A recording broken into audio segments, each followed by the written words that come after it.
Gente, boa noite.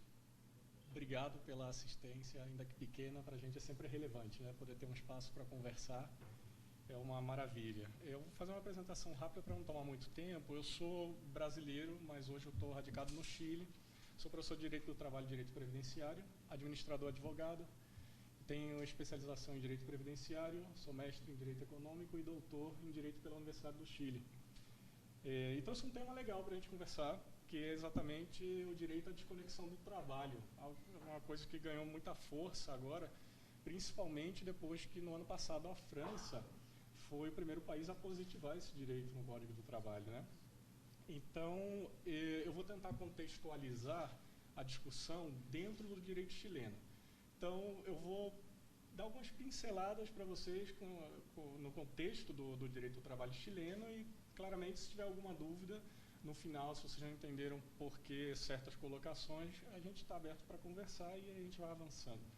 Então, interessante é o seguinte, né, que o direito à desconexão ele pode levar a várias discussões, mas a que eu quero enfocar hoje, especificamente, é exatamente a que está vinculada com a quantidade de horas de trabalho e as consequências de uso de muitas horas de trabalho.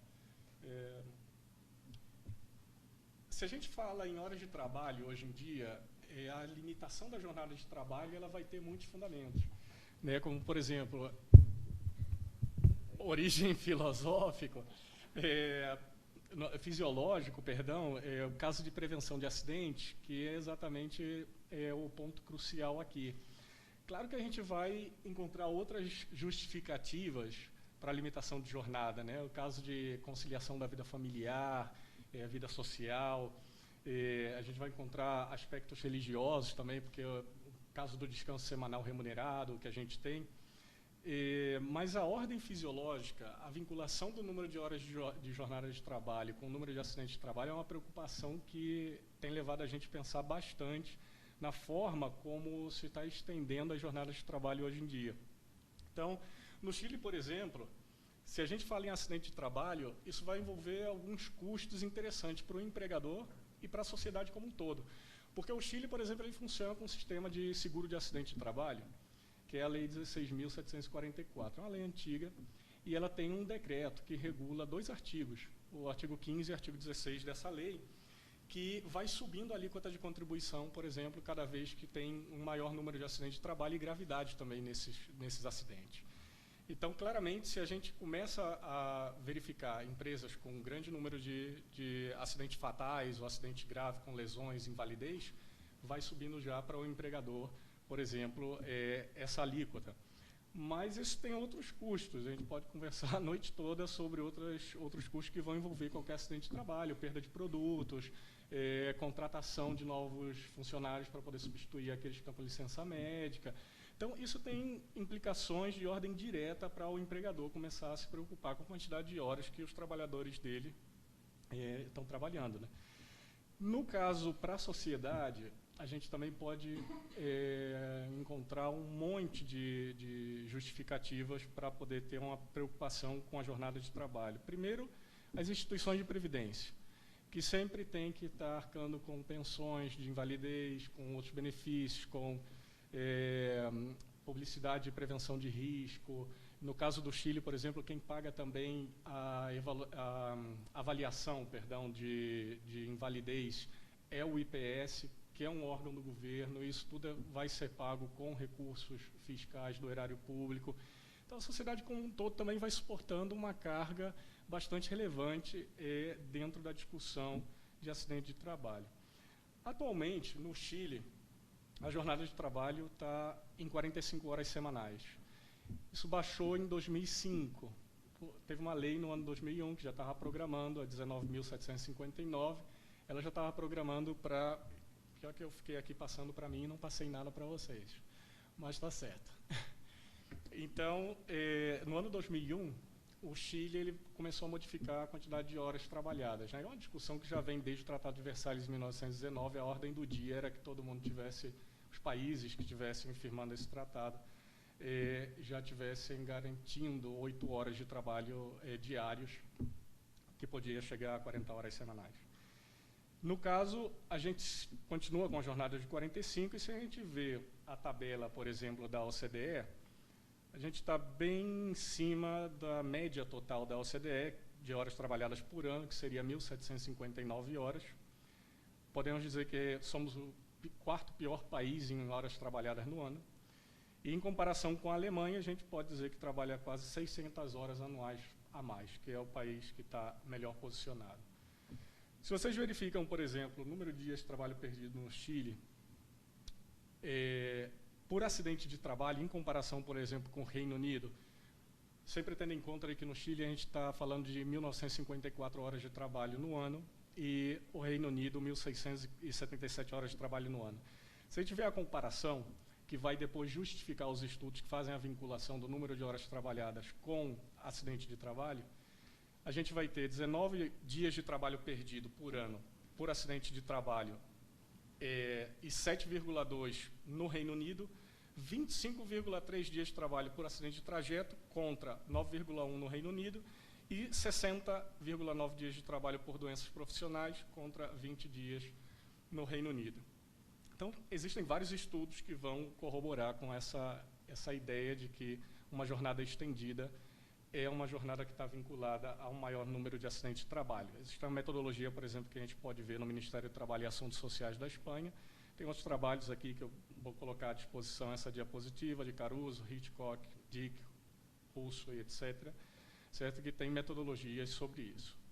Então, qual é exatamente o vínculo de estar falando sobre horas de trabalho, jornadas estendidas com direito à desconexão? É que hoje, com a tecnologia, a gente tem possibilidade de ficar o tempo todo conectado com o nosso trabalho, recebendo pedidos do nosso empregador e nunca ter uma desconexão do trabalho. E isso é super fácil. Hoje a gente tem smartphones, tablets, notebooks, os arquivos da empresa podem ficar numa nuvem, a gente vai ter acesso a tudo isso, pode utilizar e-mails corporativos. Então, a gente vai estar trabalhando o tempo inteiro. E outros estudos, por exemplo, vão indicar que as pessoas se sentem obrigadas a atender essas requisições do empregador. No caso do Robert McChesney, ele diz que 80% dos trabalhadores nos Estados Unidos se sentem relativamente obrigados a continuar trabalhando fora do horário de trabalho através de plataformas tecnológicas. E isso vai gerar para cada trabalhador mais ou menos 1 mês e meio de horas extras que não vão ser pagas nunca. No Chile, tem uma pesquisa que mais da metade dos usuários de internet afirmam que estão contratando internet mais por questões de trabalho que por navegação pessoal para qualquer outro tipo de coisa, lazer, filmes, Netflix, ou algo nesse sentido. Então,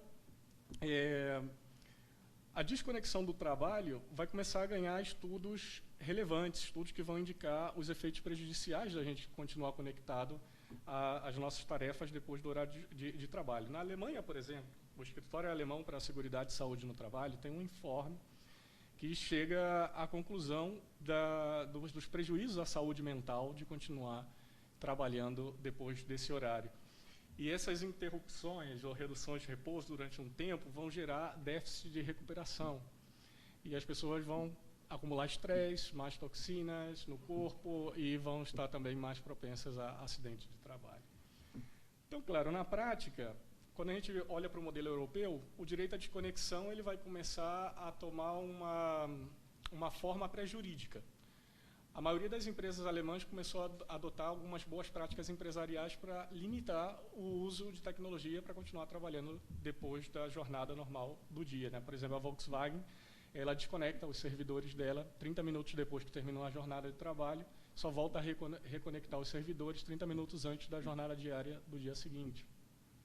A fábrica de veículos Daimler, por exemplo, ela notifica quando alguém está saindo de férias, que se ele não enviar o e-mail com alguma solicitação para a pessoa que ficou a cargo desse funcionário que saiu de férias, esse e-mail vai ser apagado dos servidores. Então, está respeitando o direito de férias para que a pessoa não tenha que seguir trabalhando. E, no caso, a Michelin também estabeleceu um controle remoto, principalmente para os altos diretivos da empresa, que geralmente são aqueles que são mais demandados fora do horário de trabalho, também para controlar a forma como esses funcionários estão respeitando a desconexão. E aí tem um caso francês, esses exemplos que eu tinha dado para vocês foi um momento pré-jurídico, né, umas boas práticas empresariais, seria ideal que não tivesse que chegar ao momento jurídico, mas infelizmente a maioria das empresas não vai respeitar se não tiver uma positivação. E aí, o caso francês foi o primeiro, em 2017, deu uma boa estrutura, tanto de conteúdo, mas também direcionou, como seria bastante lógico, a discussão do direito à desconexão do trabalho para a negociação coletiva, porque, obviamente, cada empresa tem a sua particularidade e é necessário que tenha uma discussão com os sindicatos a realidade que essa empresa está vivendo para configurar a forma como a gente vai desconectar do trabalho. E aí, o Chile, ele também entrou nessa mesma discussão. Outros países na Europa já estão nessa briga, Portugal, Espanha estão querendo positivar também o direito à desconexão do trabalho, e o Chile, no ano de 2017, enviou um projeto de lei, que por enquanto não está avançando muito, está no primeiro trâmite constitucional. A ideia do Chile, primeiro, é colocar o direito à desconexão como uma forma de negociação individual dentro das cláusulas essenciais de um contrato de trabalho que estão no artigo 10 do Código do Trabalho chileno. Ok, esse seria um ponto interessante, se a gente soubesse que efetivamente existe um poder de negociação individual do trabalhador com o seu empregador. E, na verdade, a gente sabe que a maioria dos contratos de trabalho termina sendo quase uma sorte de contrato de adesão. A segunda proposta é modificar o artigo 306 do Código do Trabalho, que está falando sobre negociação coletiva, e devolver isso também da mesma forma que a França fez. Agora, qual é o grande problema? O grande problema no Chile é que a gente tem uma debilidade tremenda em matéria de negociação coletiva. Deixei de avançar aqui, mas eu quero mostrar para vocês uns gráficos. Eu, no laboratório com o Jair, já tinha comentado alguma coisa sobre sindicalização no Chile e também negociação coletiva. Se vocês podem ver, não sei se... acho que dá para ler bem. Se vocês podem verificar nesse gráfico, essa faixa vermelha, que representa 81,8% das empresas, nunca existiu um sindicato. E a gente vai ter aí uma parte que não tem antecedentes de sindicato prévios à existência da empresa. Só 8,9% das empresas existe pelo menos um sindicato e os outros 5% já existiu, mas não existe mais. Então, a gente está com uma participação sindical tremendamente baixa. Nesse gráfico seguinte, a gente vai ver que a concentração da participação sindical no Chile, obviamente, está na grande empresa, mas está representando a mesma estatística anterior, de que só 8,9% vai ter sindicatos. Em geral,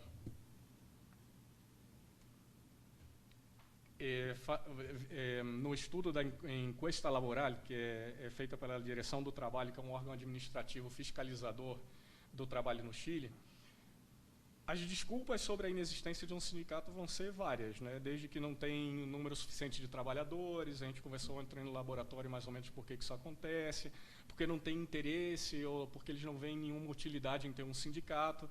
E, na verdade, poucas empresas vão dizer que existe uma certa facilidade de negociar coletivamente com a presença do sindicato. Então, basicamente, eu não vou deter muito nesses gráficos. Além da baixa participação sindical, o Chile tem uma exclusão também de uma grande quantidade de pessoas que não pode sindicalizar e nem negociar coletivamente. Por exemplo, funcionários de administração estatal, funcionários das Forças Armadas.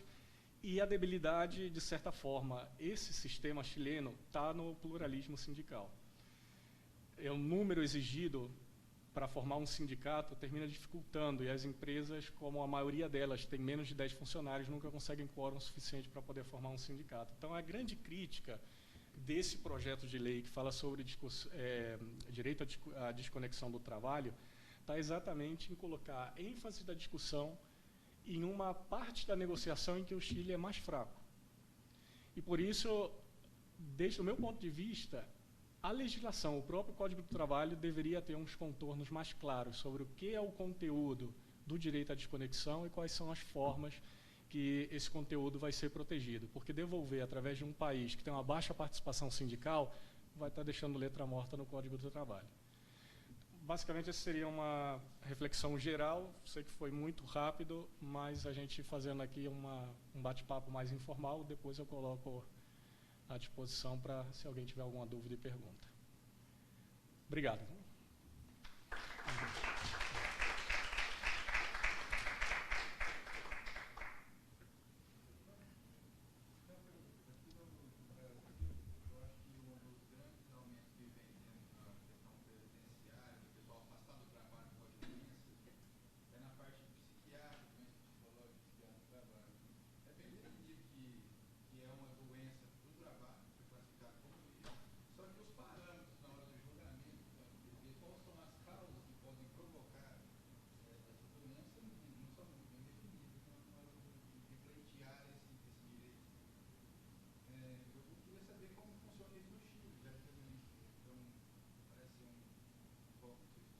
Certo. Olha, no Chile existe uma comissão médica regional, que, como eu tinha dito, essa comissão é integrada por alguns médicos que são contratados só para avaliar o caso em concreto. Certo? Eles não são funcionários fixos do Instituto de Previdência Social, que seria o IPS lá no Chile. Então, no caso, quando qualquer trabalhador está alegando algum tipo de doença profissional ou algum tipo de acidente para ser declarado inválido, inválido para eles é perder mais de 50% da capacidade de trabalho. Essa é a invalidez parcial, a total seria entre mais de 2/3 da capacidade de trabalho. A comissão médica vai avaliar. E, nesse caso, não existe um parâmetro pré-determinado para poder chegar à conclusão de que você está quadrando dentro da hipótese de uma doença profissional ou de uma invalidez. E o único recurso que existe, se alguém não está satisfeito com o parecer da comissão médica, é recorrer para Santiago, que é a comissão nacional, através de um recurso administrativo. Então, também é um pouco complicado poder, às vezes, conseguir uma declaração de invalidez ou de doença profissional no caso psiquiátrico.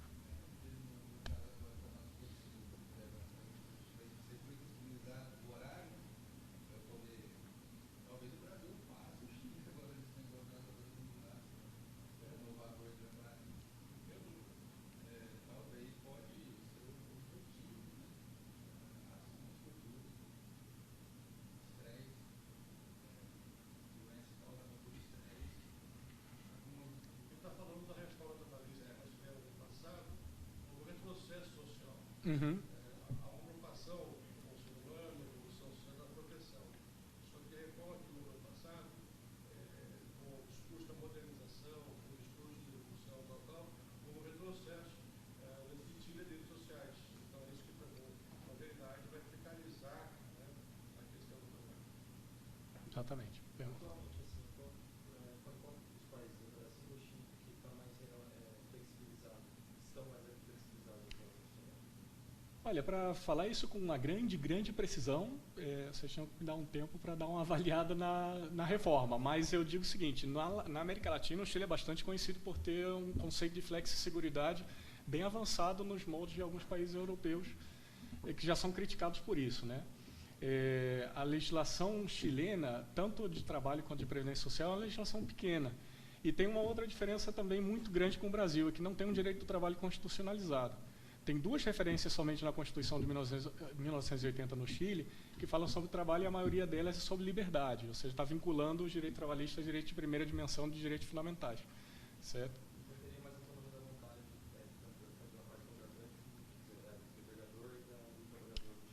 Eu não posso dizer isso também, porque o trabalhador continua sendo a parte hipossuficiente lá.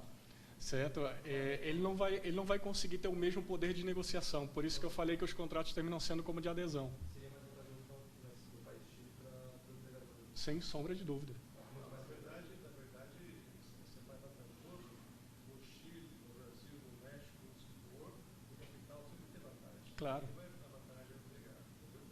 Mas a forma de exploração é que é a grande questão, não é? Então, a forma de exploração no Chile, no Brasil, no México, nos países, tem que ter uma contrapartida que o Estado pode fazer ou que o empregador pode fazer mediante negociações, creche, plano de saúde e tal. Isso é possível buscar no coletivo. Tem coisas básicas da atividade, né? Porque ela está aí, logicamente, tem a sua cultura.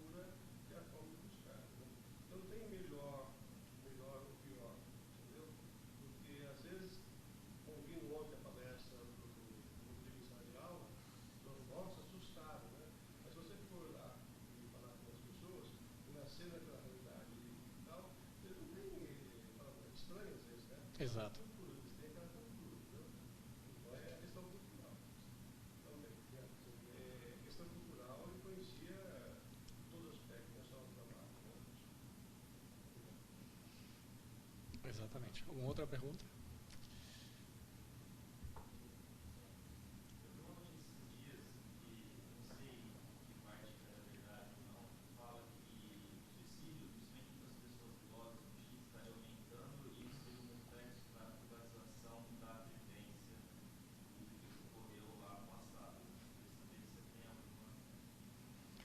Olha, se tem alguma relação o índice de suicídio com o caso da Previdência, isso tinha que ter alguma metodologia para provar. Agora, a privatização do sistema chileno é desde 1980, certo? Antes era um sistema solidário de reparto com contribuição tripartite, mas agora já não é, desde 1980. Então, claro, a gente pode dizer também que as pessoas que estavam trabalhando e ingressando no sistema previdenciário desde essa época estão começando a se aposentar agora. E o que a gente também discutia ontem no laboratório é que a gente já tem dados para dizer que 85% das pensões que estão sendo pagas para os homens e 94% das pensões que estão sendo pagas para as mulheres estão sendo num valor inferior ao que o Ministério de Desenvolvimento Social considera como abaixo da linha da pobreza.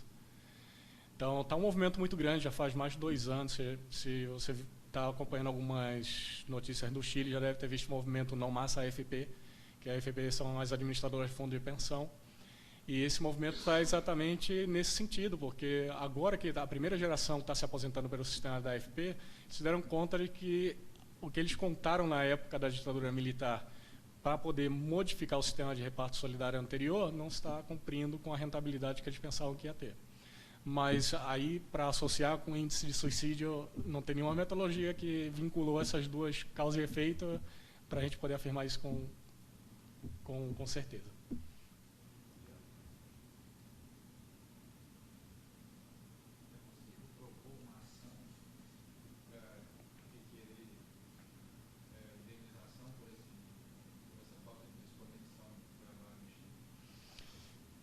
O difícil seria, por exemplo, provar isso através de horas extras, né? Que você continuou trabalhando. Claro, se, por exemplo, a gente está falando de teletrabalho, tem um monte de plataformas hoje que está contando as horas que você está conectado através do seu login e senha. Não sei se vocês viram, tem uma plataforma europeia que é bastante conhecida, é o Bittrex 24.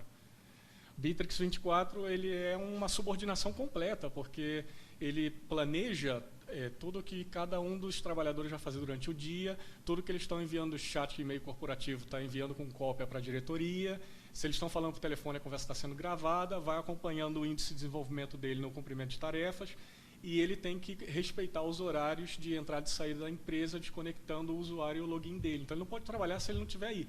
É impossível a gente dizer que o cara não é subordinado e que não tem alguém acompanhando o trabalho dele com uma forma bastante completa.